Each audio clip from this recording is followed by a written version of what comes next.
Bonjour les amis, bonjour les cryptopreneurs, c'est Christian et bien salut à Franchi. Je vais couvrir rapidement l'actualité sur la blockchain et les crypto-monnaies.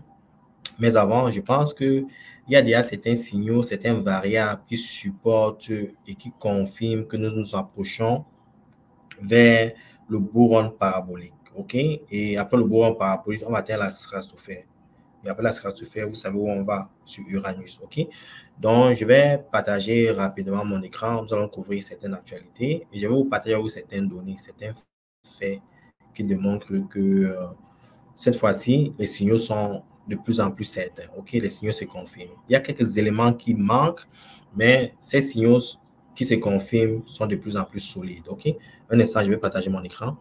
Et notre analyse nous allons débuter notre analyse par CoinGecko. Vous voyez au niveau de CoinGecko, le nombre de projets d'actifs en circulation n'est fait qu'augmenter. Le market cap n'a toujours pas encore atteint son dernier all-time high. La dominance du Bitcoin est toujours à 50%, plus 50%, Ethereum à 16,4%. Donc, nous ne sommes pas encore au niveau des altcoins season. Au niveau du prix du Bitcoin, nous sommes au-dessus des 70 000 $. Ethereum n'a toujours pas atteint son dernier all-time high. Par contre, BNB a atteint son dernier all-time high récemment, a dépassé son dernier all-time high, OK? Et a atteint un nouveau all-time high. BNB a atteint un all-time de 710 $. Ce sont des signes précurseurs pour le bull run, mais ce sont des signes, OK? Mais ce sont des signes qui ne sont pas encore confirmés. Je vais vous donner les éléments qui confirment que nous approchons vraiment de la parabole, OK? J'y arrive. Au niveau des cryptos actifs qui dominent le marché, allons sur CryptoBubble voir un peu les bulles pour pouvoir déterminer ces cryptos actifs-là. Un instant.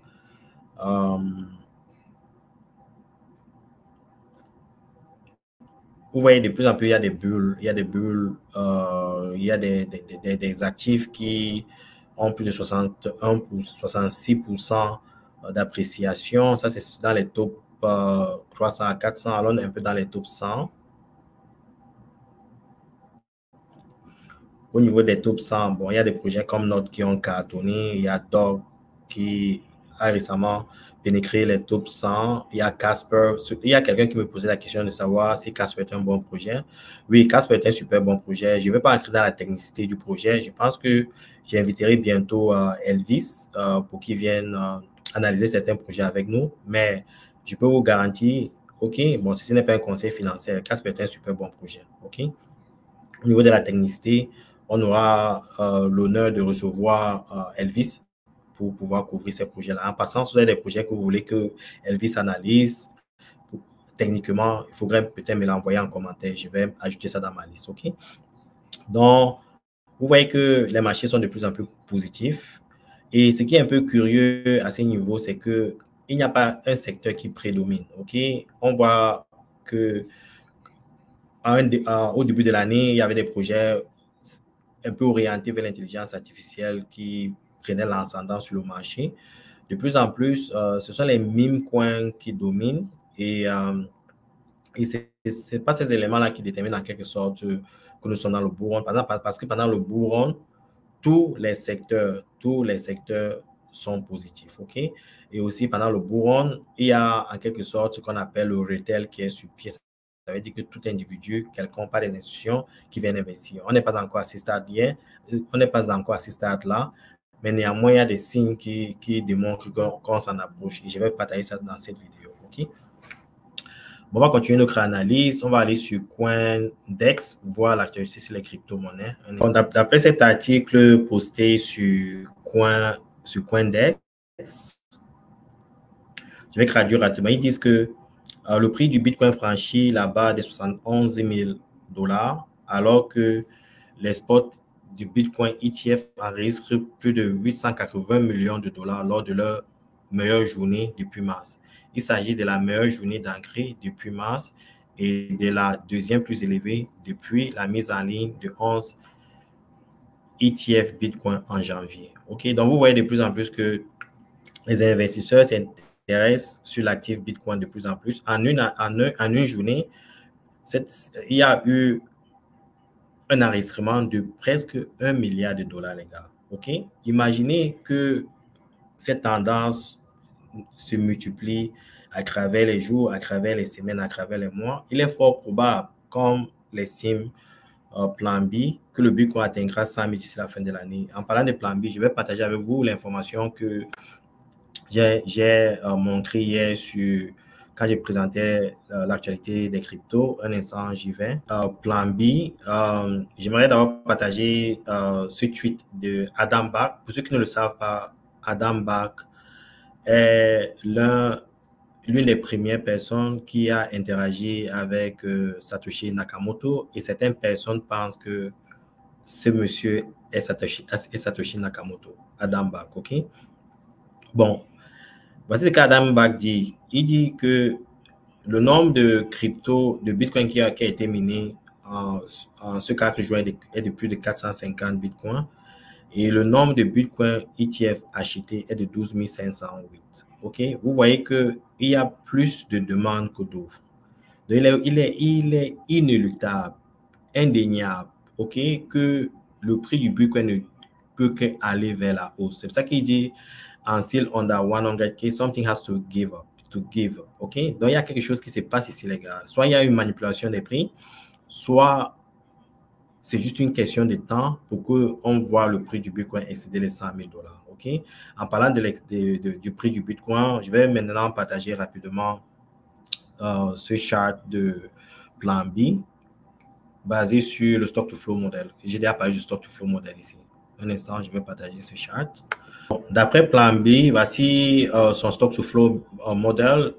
Si vous regardez d'après le stock to flow model, quand on atteint les points rouges, OK, le plus souvent, ça montre en quelque sorte une tendance vers la parabole, OK? Et si vous voyez en 2012, après le halving, vous voyez que après une période d'accumulation, nous avons les points rouges, les points rouges qui déterminent le prix du Bitcoin ont commencé à aller vers la hausse, OK? Ça a été le cas en 2000, après le halving de 2016. Vous avez vu, après une période d'accumulation, le prix du Bitcoin a commencé à prendre une tendance parabolique, OK, oblique ou parabolique vers la hausse, OK. Et si vous voyez en 2021, après cette période d'accumulation, la période d'accumulation ici est déterminée par les pointillés bleus. Le prix du Bitcoin, après cette période d'accumulation, a pris la tendance vers la hausse. Bon, vous voyez maintenant, nous sommes en 2024 et vous avez vécu cette période d'accumulation avec moi, OK. Vous voyez que le Bitcoin est resté entre 50 000 et 60 000 dollars pendant au moins 3 mois.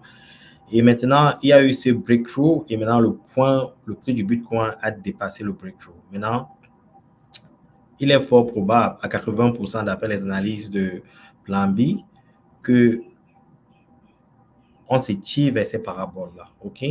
Et d'après les données que je partage, d'après les données que nous analysons, nous pensons qu'il est fort probable que d'ici la fin de l'année, on atteigne ces 100 000 dollars, OK? Et vous avez vu un peu le post d'Adam Back qui, en quelque sorte, réitère cette tendance-là, OK? Donc, ce sont des facteurs-là qui me font penser que, pour une fois, les données sont favorables à une hausse des prix, OK? Mais ce qu'il faut noter, c'est que les retails ne sont pas encore ici. Pour que les retails soient ici, il faut qu'il y ait en quelque sorte une baisse des taux directeurs ou une impression au niveau de la masse monétaire. Et je vais couvrir un peu ces éléments-là dans un instant. Avant d'y aller, je vais partager avec vous un dernier truc de REC Capital. Un instant. Le REC Capital, the Bitcoin Reaccumulation Range has stood the test of time before it had even fully developed. Bon, vous regardez un peu, quand j'ai parlé de périodes d'accumulation, ceci est bien présenté dans le graphique de Plan B. Bon, vous voyez ici, au niveau de cette présentation de REC Capital.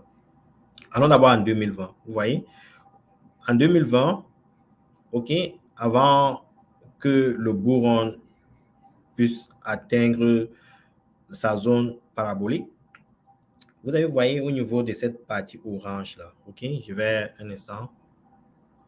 Au niveau de cette zone-ci, vous voyez qu'il y a cette période d'accumulation et après, et Cette période d'accumulation a duré environ 161 jours. OK? Et qu'est-ce qui se passe? Dès que la période d'accumulation se confirme et que le Bitcoin, en quelque sorte, finit ce qu'on appelle son price discovery, c'est la stratosphère, c'est la parabole. OK? Donc, la même tendance est en train de se répéter en ce moment en 2024. OK? Vous avez vu cette période d'accumulation. Et cette période d'accumulation, si vous regardez le stock to flow model, ceci est déterminé par les points bleus. Et après, cette partie d'ascendance vers la hausse, vers la parabole, est déterminée par les points rouges. OK? C'est un peu le cas ici. Nous sommes en ce moment au niveau de la période d'accumulation. Et maintenant, cette période de breakthrough, vous voyez, cette bougie verte qui montre que si le Bitcoin break les 72 000 $, nous sommes partis vers la parabole. OK? Il faudra prêter attention à ça. Et je pense que c'est une question de temps. Il est fort probable que cette partie se break par rapport à l'offre et la demande. Il y a pas assez de Bitcoin sur le marché. Il y a de plus en plus de personnes qui demandent le Bitcoin. Vous avez vu, il y a presque 1 milliard de dollars de demandes en une journée sur les ETF Bitcoin. OK? Et cet argent doit aller sur les crypto-monnaies. Donc, ça va exploser ici, les gars. Ça va exploser. OK? C'est juste une question de temps. Ça va exploser. Préparez vos wallets, les gars. Ce n'est pas un conseil financier. Je peux me tromper. C'est juste des analyses. C'est juste des prédictions. Mais je pense que nous y sommes, les gars. Nous y sommes. OK? Et il y a d'autres éléments au niveau macroéconomique que je vais couvrir rapidement, juste pour solidifier ma thèse. OK? Un instant, je vais partager ces éléments-là. Petit instant, je suis en train de retrouver la page. Un instant. Sur un aspect macroéconomique, j'ai effectué cette petite recherche. Je vais lire la recherche rapidement. Un instant. Apparemment, les États-Unis, en ce moment, sont en train d'imprimer. OK? Beaucoup de gens n'en parlent pas parce que les gens veulent voir les taux directeurs réduits et ils espèrent, avec la réduction des taux directeurs, voir les taux des banques aller vers la baisse, et ce qui va créer en quelque sorte un accès, la création du crédit, la relance de l'emploi et autre chose. OK? Mais néanmoins, ce que les gens ne savent pas, c'est que en ce moment, les États-Unis impriment. OK? Si vous regardez la masse monétaire M2, OK, le money supply, vous voyez que d'avril 2023 à octobre 2023, depuis octobre 2023, il y a cette croissance, OK? Ça ne fait que croître. Et d'après cette analyse, ils disent que, et si vous regardez au niveau de la base monétaire, c'est en quelque sorte, comme ils le définissent ici, c'est la monnaie de base, la monetary base, la monnaie de base, en quelque sorte, c'est le nombre de jetons, OK, d'espèces en circulation, plus les réserves, OK?